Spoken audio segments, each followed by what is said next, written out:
मेरा नाम मोनिका है और मैं आइल्स 9 हिंदी से हूँ। If you want its English explanation please visit my channel IELTS 9 in English. Okay, तो वहाँ पे आप जाइए, वहाँ पे मैं सब समझा दिया है। अब इसको मैं हिंदी में बना रही हूँ। तो ये एक रीडिंग है, इसको सॉल्व कैसे करना है। The history of Woodlands in Britain, clear language में। इफ़ यू आस्क मी, इसको हम टाइटल पढ़ के चलेंगे, यहाँ कुछ नहीं पढ़ना है, सीधा हम देखेंगे हमें क्या क्वेश्चन दिया है। जो कि हमें दिया है true false not given, and दूसरा क्वेश्चन है match each item with the period of time. देखो अभी आप इस रीडिंग के ये दो टाइप के क्वेश्चन है, true false not given, match each item with the period of time. ये पीरियड ऑफ टाइम है, इनके साथ इसको इनके साथ मैच करना। ठीक है, तो पहले हम करेंगे ट्रू फॉल्स नॉट गिवन। अब करने का तरीका क्या है, कोई भी रीडिंग को क्वेश्चन स्टेटमेंट को पढ़ना होता है, पढ़ते हुए उसका मीनिंग समझना है, उसके साथ साथ हम कुछ कीवर्ड्स को सर्कल कर लेंगे या अंडरलाइन कर लीजिएगा। वो कीवर्ड्स लेके हम पैसेज में जाएंगे, जो कि पैराग्राफ जो है हम ए पैराग्राफ से पढ़ना शुरू पढ़ेंगे नहीं, पढ़ेंगे नहीं, तो हम ऐसे फिंगर या पेंसिल की हेल्प से वो कीवर्ड को ढूंढेंगे। जहाँ वो कीवर्ड मिलेगा एक पैराग्राफ में, उसके ऊपर नीचे मतलब सेंटेंस वो जहाँ से स्टार्ट हो रहा है, जैसे मैं सपोज़ ये ढूंढ रही हूँ, तो मैं यहीं से ही नीचे नहीं पढ़ूंगी, उसके पूरा सेंटेंस जहाँ से स्टार्ट हो रहा है उसका एक दो सेंटेंस ऊपर भी पढ़ना होगा, मीनिंग को थोड़ा समझने के लिए। और जिनको अच्छे बैंड लेने हैं वो तो कीवर्ड्स के साथ साथ इसको भी पढ़ के जाएंगे, मतलब पूरा नहीं पढ़ेंगे, जहाँ पे लोकेशन मिलेगी उसको ऊपर नीचे थोड़ा समझ के फिर आंसर लगाएंगे। कुछ स्टूडेंट्स हैं जो कीवर्ड्स मिल गया लगा देंगे, yes true false not given, नहीं, थोड़ा सा इसमें ट्रू फॉल्स नॉट गिवन है, मीनिंग थोड़ा सा समझना है, आपके आंसर्स बिल्कुल परफेक्ट होंगे। Of course you can also get aisles जो रीडिंग में जो 9 बैंड्स आपको मिल सकते हैं। अभी स्टार्ट करते हैं फर्स्ट क्वेश्चन। अच्छा भैया, आप प्लीज़ सब्सक्राइब भी कर दीजिए प्लीज़, मेरे अभी 1000 सब्सक्राइबर्स नहीं हुए हैं। Thank you so much in advance. Please subscribe पक्का से पक्का कीजिए, लाइक भी कीजिए, कमेंट भी कीजिए वीडियो देखने के बाद। तो अभी फर्स्ट 27 नंबर क्वेश्चन पढ़ते हैं, और आपको PDF की भी ज़रूरत नहीं पड़ेगी, मैं पैराग्राफ के साथ साथ आपको क्वेश्चन दिखाऊंगी ताकि आप भी मेरे साथ साथ कर पाओ प्रैक्टिस और आंसर निकाल पाओ। And understanding of Britain's pre glacial flora. Keywords को वैसे कीवर्ड को सेलेक्ट करो जो आपको लगता है कि जिनको राइटर सिनोनिम या पैराफ्रेजिंग नहीं कर पाए। अंडरस्टैंडिंग भी लगा सकते हैं। Of Britain's pre glacial flora development has been deduced from studies of pollen and seed deposit. अब मुझे ये 3 मैंने वर्ड सेलेक्ट किए हैं, ये कीवर्ड हमें ले जाएंगे लोकेशन पर। उसके बाद देखेंगे कि अगर अंडरस्टैंडिंग ऑफ ब्रिटेन ये फ्लोरा की ग्रोथ के बारे में किसी स्टडी से ली गई है, जो कि study pollen and seed deposit से थे इन पीट, तो फिर तो ट्रू होगा। और अगर ये इन्फॉर्मेशन मीन्स ये जो अंडरस्टैंडिंग है इसके बारे में ये किसी और स्टडी से ली गई है तो फॉल्स हो जाएगा। और अगर ये बात ही नहीं हो रही होगी कि कहाँ से इन्फॉर्मेशन उठाई गई है तो फिर ये नॉट गिवन होगा। ठीक है, अब ए पैराग्राफ पे चलते हैं। हेलो जी, प्लीज़ सब्सक्राइब कर दीजिएगा, उसको मत भूलिएगा। तो यहाँ पे मैं वर्ड ढूंढ रही हूँ pre glacier and pollen and seed. तो कुछ भी नहीं पढ़ूंगी मैं, कुछ भी नहीं पढ़ूंगी, मुझे यहाँ कुछ नहीं मिला है। देखो कुछ भी वर्ड आप पढ़ो, ये फर्स्ट क्वेश्चन में ये 3 वर्ड हमें ढूंढने हैं, मिला नहीं मिला। अब बी पैराग्राफ पे चलते हैं। बी पैराग्राफ में अब मैं देख लेती हूँ, हमारा टारगेट जो है अभी प्री ग्लेशियल फ्लोरा मुझे यहाँ मिला है। ठीक है, हम वो पीट ये रहा, पोलन एंड सीड भी मुझे मिल गया। अगर ऐसे नहीं मिल रहा तो पेंसिल ऐसे ऐसे एक एक सेंटेंस को देखते जाना है, आपको वर्ड्स मिलेंगे। तो ये इन्फॉर्मेशन भी मिल गई, डेवलपमेंट भी मिल गई, ब्रिटेन्स फ्लोरा भी मिल गया, और can be found bye study, जो सेम सेंटेंस स्ट्रक्चर हमें सब कुछ मिल गया। अभी आप देखो और अपना आंसर को लगाओ। देखो and understanding regarding the development of this, क्योंकि ये तो इसी के बारे में बात शुरू हो गई थी ना ऊपर। देखो तो development of Britain flora following glaciation can be found by studying the deposits of, ये देखो पोलन एंड सीड इन पीट, ये भी लिखा है, सब कुछ लिखा है। As well as by the use of radio carbon dating, तो रेडियन कार्बन डेटिंग तो नहीं लिखा है। मतलब वो कह रहा है कि इन्फॉर्मेशन इसके पढ़ने से और रेडियो कार्बन डेटिंग से हम पता लगा सकते हैं, लेकिन यहाँ तो सिर्फ ये 2 चीज़ का नाम लिया। तो अपने आप इन्फॉर्मेशन क्या हो गई, मतलब फ्लक्चुएशन हो गई, इन्फॉर्मेशन रॉन्ग हो गई, कॉन्ट्राडिक्शन होगी, तो हम इसको लगाएंगे फॉल्स। ठीक है, आपको सही लोकेशन पे पहुंचना इंपॉर्टेंट है, तभी आपका आंसर करेक्ट हो पाएगा, तभी आप 9 बैंड्स ले पाओगे। Various species of wild food types began growing in Britain around the year 8500। ये जो वर्ड है ये हमें ले जाएगा लोकेशन पे। तो लो जी, यहाँ पे ही मिल गया, इसके बाद ही इसी पैराग्राफ में हमें आंसर मिल गया है। अब एक बार जरा मैच कर लेते हैं, क्या पूछा है, species of wild wood types, okay, began growing in around the 8500। अच्छा, यहाँ पे हमारा खत्म हुआ था tundra and moorland followed the phases of different tree species spreading from south. First came birch, followed by pine, continuing to spread as around। ये देखो कि ये सारे ट्रीज के नाम देखो, ये लिखा है वाइल्ड वुड तो वो ट्रीज से ही मिलेगा ना, तो बिगेन ग्रोइंग इन, ये देखो पूरा इनके बारे में लिखा है कि ये सारे trees to spread north as of 8500 BC। तो हम इसका क्या लगाएंगे, इसको हम ट्रू करेंगे ऑफ कोर्स। देखो वेरी स्पीशीज, ये सभी स्पीशीज़ के नाम ही तो लिखे ना, इसलिए ये हमारा आंसर ट्रू हो गया। अब 29 बीच एंड लाइम, तो ये देखो बीच एंड लाइम, उसी के नीचे जहाँ आपको ये मिलेगा उसके नीचे दूसरा मिलेगा, फिर तीसरा मिलेगा।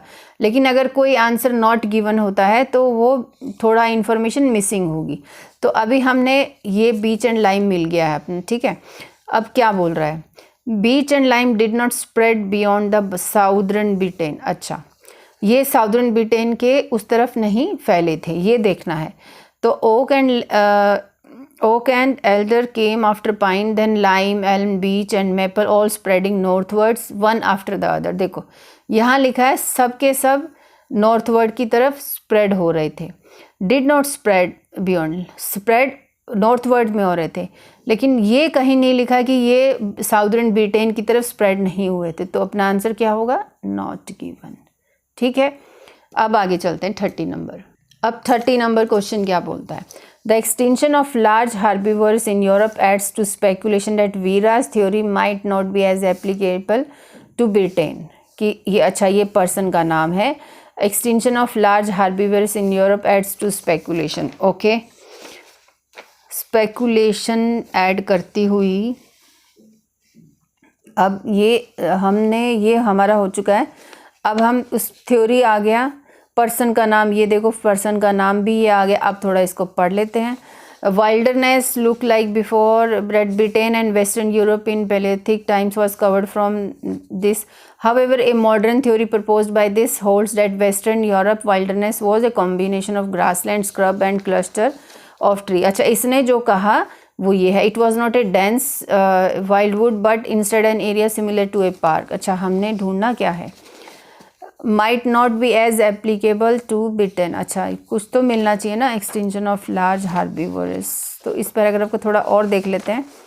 हार्बिवोरस, okay, grass eating, instead an area similar to a park, herbivores भी आ गया throughout earlier in Britain creature. अगर ये आगे वाला कुछ नहीं मिला ना, माइट नॉट बी, तो फिर हम नॉट गिवन लगाएंगे। ब्रिटेन थोड़ा सा आगे और देख लेते हैं। A variety of grassland plant continue to live in last pollen record. However, since the last glaciation, the other large herbivores which persisted on mainland Europe were extinct in Britain. So, Vera's theory may not apply so well to Britain. अच्छा, okay. The extinction of large herbivores in Europe adds to speculation. ये तो line है, ये तो हमें were extinct, ये speculation वाली बात नहीं मिली कहीं पे भी। Add speculation that might not be as application to Britain, continue to live, however glaciation, the bison and other large herbivores which persisted on were extinct in Britain. So इसकी theory apply नहीं करती है Britain में। तो मतलब ये चीज़ नहीं है कि extension in adds to speculation, ये स्पेकुलेशन वाली बात कहीं नहीं मिली, तो मैं इसको लगा दूंगी फॉल्स। ठीक है, अब ये पैराग्राफ हो गया फिनिश। अब नेक्स्ट पेज पे चलते हैं। 31 वाला क्वेश्चन क्या बोलता है, the persistence of oak in Britain supports Francis Viraj theory. Okay, ये फ्रांसिस वीरा जो है,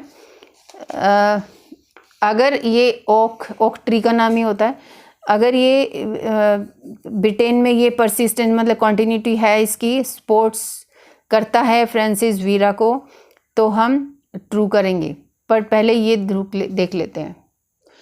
अब ये देखो ओक यहाँ नेक्स्ट पैराग्राफ में आते ही है, हमें ढूंढना क्या है, the persistence of oak in Britain supports this. Okay, meanwhile through out the period since it is spread northwards after the last glaciation, the sustained growth of oak in Britain demonstrate that the wildwood was not a continual as once believed. Oak is a poisonous species which require vacant to grazing animals. Archaeological evidence. Okay, so यहाँ इस पूरा paragraph में ये सब तो है, लेकिन ये नहीं है। लेकिन ये हम कह सकते हैं कि फ्रांसिस वीरास थ्योरी जो है वो पीछे वाले पैराग्राफ में बात हो रही थी कि उसके अंदर फिर ट्रीज और ऐसे करके वो बात कर रहा था, तो फिर मुझे लगता है ये वही है। और ये देखा ना, meanwhile throughout the period demonstrated wildlife was not a continual as once, ये वही बोल रहा था, तो हम इसको ट्रू लगा सकते हैं। ठीक है, अच्छा उसके बाद है अब आगे 32 number, the sharp decline in elm. ये भी डिफरेंट वर्ड है, ये हमें लोकेशन, ओह ये तो बहुत अच्छा वर्ड है लोकेशन तक ले जाने के लिए। Is more likely to be result of clearance than disease. Okay, अब ये 3 वर्ड हमें लोकेशन पे ले जाएंगे। 4000 BC, 4000 यहाँ है, ये देखो इस पैराग्राफ में थोड़ा बड़ा कर देती हूँ।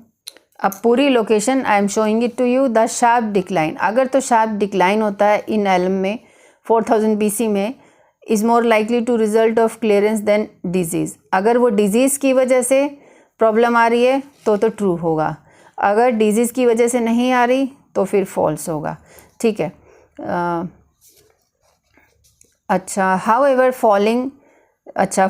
Falling elm population around 4000 BC, देखो फॉलिंग मतलब decline, sharp decline all across Europe has been attributed not to the clearance of sails but to what's referred to as alum disease। तो ये तो बोल रहा है एलम डिजीज़ की वजह से इसकी पॉपुलेशन कम हुई है। फॉलिंग एलम पॉपुलेशन, यहाँ लिखा है sharp decline in elm population is more likely to result of clearance than elm disease. तो यहाँ तो इसका उल्टा लिखा है, अपोजिट लिखा है, has been not to clearing of cell but this disease. तो हम क्या लगा देंगे इसको, बताओ, अभी फॉल्स ही लगेगा ना, उल्टा अपोजिट इन्फॉर्मेशन दी है, बल्कि ये यहाँ आना चाहिए था, ये यहाँ आना चाहिए था। अब 33 नंबर, अब 33 नंबर क्या बोलता है, द फर्स्ट एविडेंस। ओके, ये फर्स्ट एविडेंस हमें मिलना चाहिए।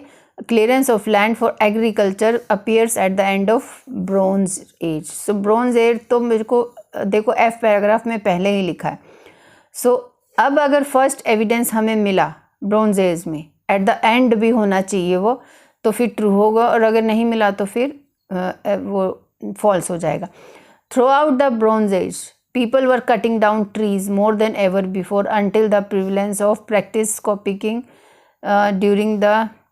ओके, देखो यहाँ तो लिखा eight the end of the bronze, और यहाँ लिखा थ्रू आउट, मीन्स पूरे ब्रोंज एज में लोगों ने ट्रीज कट किए, जैसे पहले मोर देन बिफोर जो पहले किया था उससे ज़्यादा ट्रीज कट किए, until the prevalence of practice coppicing picked, कुछ अंटिल जब तक ये वाली प्रैक्टिस नहीं आई, during the first evidence of clearance of land for agriculture appears at the end of bronze year. तो none as much of the maintain, नहीं agriculture तो नहीं दिया है, लेकिन इसका कुछ हो सकता है, इससे कुछ रिलेटेड हो, लेकिन यहाँ पे फर्स्ट एविडेंस भी नहीं मिला और इन्फॉर्मेशन भी wrong, eight the end of the bronze year, तो मतलब कि through out the bronze year, तो जिससे ये फॉल्स हो जाएगा आंसर। ठीक है, खुद देखो देखो यहाँ से लेकर आप यहाँ तक पढ़ सकते हो, यहाँ तक। ठीक है, अच्छा उसके बाद 34 number, the practice of coppicing. देखो कॉपिंग ये आगे, is traceable back to the Neolithic. Neolithic अभी मैंने यहाँ पढ़ा था, देखो ये नेलोथिक, हाँ, तो practice of coping is traceable back to the Neolithic period. Okay, तो until the prevalence of practice copying peaked likely at some point during the early Iron Age, Oliver, this person ने बोला that nearly 50% of land throughout England was no longer wildwood by 500 BC. The regrowth from a stump grows more readily than the original tree, and Neolithic man had discovered this practice known as copying. देखो, is traceable back to the नेलोथिक, सो ये नेलोथिक से भी related है, यहाँ पे भी पाई गई थी, तो इसको हम लगा देंगे ट्रू। एग्जैक्ट सब कुछ लिखा है, सेम लाइन, ठीक है। अब 35 द ब्लैक डेथ, अब ये अपना हो गया keyword, negatively impacted growth of forest of Europe. अगर तो ब्लैक डेथ जो है इसकी वजह से फॉरेस्ट की ग्रोथ पे नेगेटिव इफेक्ट हुआ तो ट्रू हो जाएगा, अगर ये पॉजिटिव इम्पैक्ट हुआ तो फॉल्स हो जाएगा, और अगर यहाँ पे इसके बारे में दिया ही नहीं कि इसकी वजह से ग्रोथ हुई फॉरेस्ट की या नहीं, तो फिर नॉट गिवन होगा। अब ये हमने पैराग्राफ पढ़ लिया है जी, पैराग्राफ को देख लेते हैं एक बार। ब्लैक डेथ ढूंढ रहे हैं हम लोग,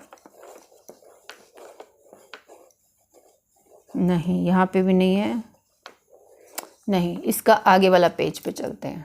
सो नेक्स्ट पैराग्राफ, नहीं यहाँ पे भी नहीं है।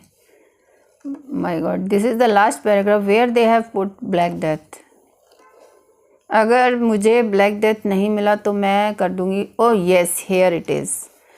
This stopped suddenly with the plague of Black Death of 1349 wiping out some of the human population. मतलब इस ब्लैक डेथ की वजह से ह्यूमन पॉपुलेशन के ऊपर नेगेटिव इफेक्ट पड़ा है। वाइपिंग आउट मतलब चले गए, मर गए। Woods which had persisted up to 1350 mostly prospered over next 500 years. Wood तो ज़्यादा बढ़ गई बल्कि, ठीक है। तो Black Death negatively impacted growth of forest, नहीं, नेगेटिवली तो ये तो ह्यूमन बीइंग के ऊपर नेगेटिव इफेक्ट हुआ, उसके तो ये तो बढ़ गई ना। मोस्टली प्रोस्पेरेड ओवर नेक्स्ट 500, क्योंकि ज़्यादा लोग मर गए तो पेड़ कौन काटेगा, तो ट्रीज कौन काटेगा, तो इसलिए ये रॉन्ग सेंटेंस है। नेगेटिवली इम्पैक्टेड तो human being wiping out some of the human population, तो ये फॉल्स हुआ।